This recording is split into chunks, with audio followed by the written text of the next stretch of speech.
بسم اللہ الرحمن الرحیم اللہم صلی علی محمد و آل محمد۔ حضور صلی اللہ علیہ وسلم سے پوچھا گیا کس وجہ سے اس دن کا نام جمعہ رکھا گیا؟ فرمایا اس لیے کہ اس میں تمہارے والد حضرت آدم کی مٹی جمع کی گئی، اسی میں بے ہوشی اور اٹھنا ہے، اسی میں پکڑ ہے، اور اس کی آخری 3 گھڑیوں میں ایسی گھڑی ہے جو اس میں اللہ سے دعا مانگے اس کی دعا قبول ہو۔ بے شک زندگی تھکا دینے والی چیز ہے، اور جب تم تھک جاؤ تو اپنے رب کو یاد کرو، کیونکہ سکون تو صرف اللہ کے ذکر میں ہے۔ دعاؤں سے بلاؤں کا ٹالنا۔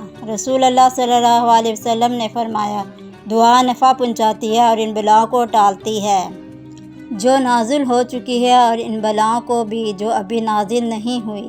اس لیے تم لوگ دعاؤں کا اہتمام کرو۔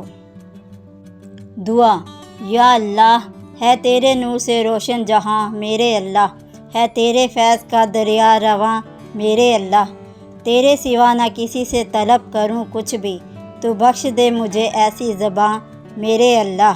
الحمدللہ رب العالمین۔